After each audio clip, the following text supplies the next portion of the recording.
حضرت زید بن ارقم رضی اللہ تعالیٰ عنہ فرمائی چې صحابه کرام عرض وکړ چې یا رسول الله صلی الله علیه وسلم دا قربانی څه شی دی؟ حضور اکرم صلی الله علیه وسلم تو فرمایل چې دا ستاسو د پلار د حضرت ابراهیم علیه السلام سنت دی. صحابه کرام رضی الله تعالی عنہ اجمعین عرض وکړلو چې یا رسول الله صلی الله علیه وسلم په دې کې زموږ څه فائدہ ده؟ حضور علیہ السلام تو فرمایل چې ستاسو فائدہ دا ده چې تاسو ته به د قربانۍ د څاروي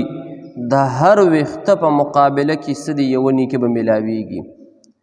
دوی بیا تاسو کې چې یا رسول الله صلی الله علیه وسلم چې د کوم څارو په بدن باندې وړې وي نو د دغه وړې به څه حکم وي؟ حضور علیہ السلام تو فرمایل چې د دې وړې د هر یو تار او د وخته په عوض کې به یو نیکي څه دی ملاویږي. څومره لوی فضیلت د قربانۍ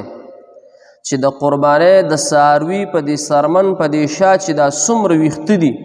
نو د دې هر یو ویښته په بدل کې څه دی یو نیکي ملاویږي. ډېر لوی فضیلت دی. او بل حدیث مبارک کې راځي چې څوک واجب قرباني ونه کړي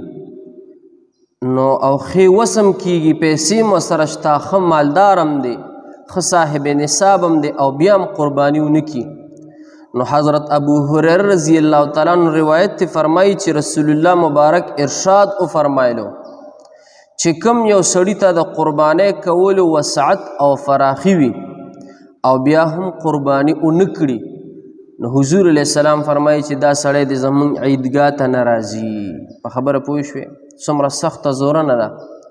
چې ښې وسم کیږي پیسې م ورسره شته او بیا هم قرباني ونه کړي نو حضور علیہ السلام څه فرمایي چې دا سړی د زمونږ عیدګاه ته نه راځي. یعنی حضور علیہ السلام څومره مهربان او څومره شفیق پیغمبر و زمونږ او بیا هم حضور علیہ السلام پې خفه کیږي وایي چې یاره دا سړی د عیدګاه ته زمونږ نه راځي د اختر مونځ له هم نه راځي د اختر د مونځ کولو اړ څه ضرورت نشته چې د ښه وس کیږي توفیق یې کیږي او بیا هم څه د قرباني نه کوي نو حضور علیہ السلام فرمایي چې دا سړی د زمونږ عیدګاه